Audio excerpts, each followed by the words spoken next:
బలూచిస్తాన్. బలూచిస్తాన్ గురించి ఈ మధ్య కాలంలో మనం చాలా ప్రస్తావన అయితే వస్తుంది. చాలా సార్లు వింటున్నాం. అండ్ ఈ బలూచిస్తాన్ వల్ల ఇండియాకి జరిగే లాభాలేంటి? అండ్ అలాగే పాకిస్తాన్‌కి జరిగే నష్టం ఏంటి? ఈ విషయాలన్నీ మనం ఈరోజు ఈ వీడియోలో మాట్లాడుకుందాం. బలూచిస్తాన్. బలూచిస్తాన్ మన ఇండియన్ బ్రిటిషర్స్ ఎలాగైతే రూల్ చేసేవారో బలూచిస్తాన్ గూడా అలాగే చేసేవారు. అండ్ వన్ డే మనకి ఇండిపెండెన్స్ రావడానికి ఒక 3 డేస్ ముందు బలూచిస్తాన్‌కి వాళ్ళు ఫ్రీడమ్ ఇచ్చేసారు.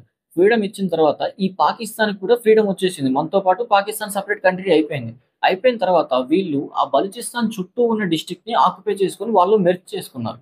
మెర్జ్ చేసుకొని ఈ బలూచిస్తాన్‌ని అడగడం స్టార్ట్ చేశారు. మీరెప్పుడు మా స్నేహితులు కలుస్తున్నారు, మాతో మెర్జ్ అవుతున్నారు, ఎప్పుడు మనం కలవబోతున్నాం అని చెప్పి. అండ్ ఈ బలూచిస్తాన్ చాలా ట్రై చేసింది వాళ్ళతో కలవకుండా ఉండడానికి. కానీ పాకిస్తాన్ తమ పొలిటికల్ పవర్‌ని, మిలిటరీ పవర్‌ని చూపించి బలూచిస్తాన్‌ని భయపెట్టి మరీ దాంట్లో కలుపుతుంది. అండ్ వాళ్ళేం క్లెయిమ్ చేస్తారంటే, "అసలు మాకు సంబంధమే లేదు. బలూచిస్తానే వచ్చి మాతో కలుస్తానంది.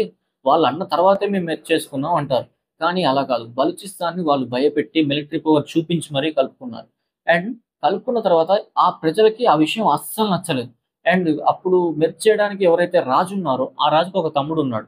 అబ్దుల్ కరీం అని చెప్పి. ఈయనకి ఆ విషయం అస్సలు నచ్చలేదు. ఈయన అన్నతో గొడవలు పెట్టుకొని మరి బలూచిస్తాన్ రెబెల్స్ అందరిని కలిపి ఒక ఉద్యమంగా తయారు చేసి వాళ్ళని ఒక ఆర్మీలా తయారు చేశాడు.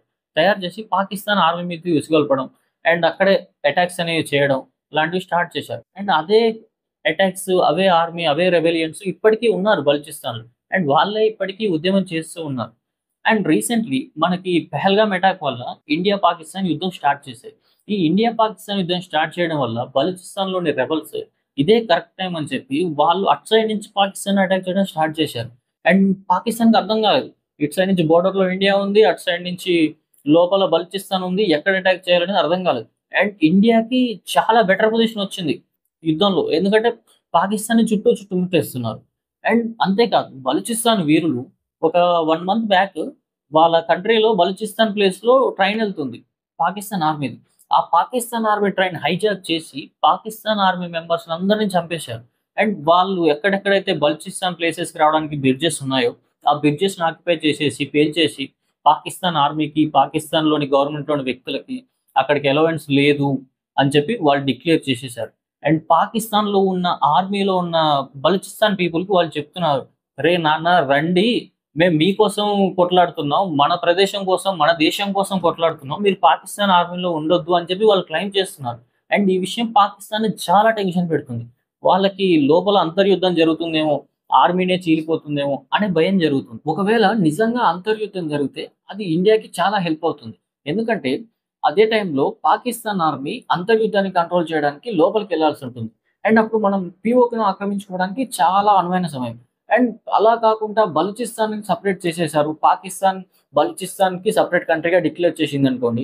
అండ్ అది ఇంకా ఇండియాకి చాలా అడ్వాంటేజ్ అవుతుంది. ఎందుకంటే ఇప్పుడు పీఓకేలో ఉన్న ప్రజలు ప్రస్తుతం పాకిస్తాన్‌కి సపోర్ట్ చేసే మైండ్ సెట్‌తో ఎక్కువగున్నారు. ఇప్పుడు ఉన్న పలంగా మన సైనిక బలంతో మనం వెళ్లి వాళ్ళని ఆక్రమించుకోవచ్చు.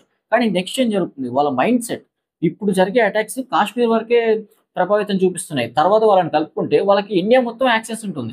ఇప్పుడు జమ్మూ కాశ్మీర్‌ని మనలో విలీనం చేసుకున్నామంటే వాళ్ళు మనతో కలుపుకున్నట్టే కదా! వాళ్ళు ఎప్పుడు ఎక్కడ అటాక్ చేస్తారో తెలీదు. కాబట్టి ఈ మైండ్ సెట్ కంటే ఒకవేళ వాళ్ళు బలూచిస్తాన్ సెపరేట్ కంట్రీ అని ప్రకటిస్తే ఆ ప్రజల మైండ్‌లలో వాళ్ళ మైండ్ సెట్‌లో తేడా వస్తుంది. యెస్, పాకిస్తాన్ సరైన కంట్రీ కాదు. వీళ్ళు వీళ్ళ దేశాన్నే కాపాడుకోలేకపోతున్నారు. వీళ్ళే ముక్కలవుతున్నారు. వీళ్ళు మననేం కాపాడుతారు. అండ్ ఈ టైంలో మనకి ఇండియానే కరెక్ట్.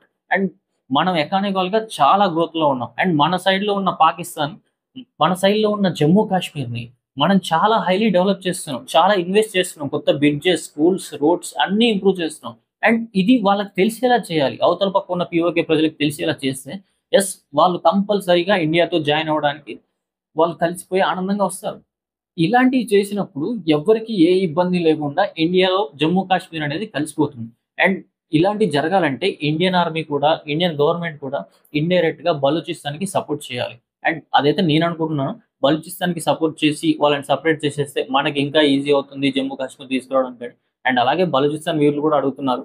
"సార్ రండి మోడీ గారు మాకు సపోర్ట్ చేయండి. మాకు ఆయుధాలు పంపండి" అని వాళ్ళు అడుగుతున్నారు. వాళ్ళు ఈ మధ్యే వాళ్ళ ఇండిపెండెన్స్ కూడా ప్రకటించుకున్నారు. వాళ్ళు డిక్లేర్ చేశారు. మేము బలూచిస్తాన్ సెపరేట్ కంట్రీ అని డిక్లేర్ చేశారు. But Pakistan accept చేయలేదది.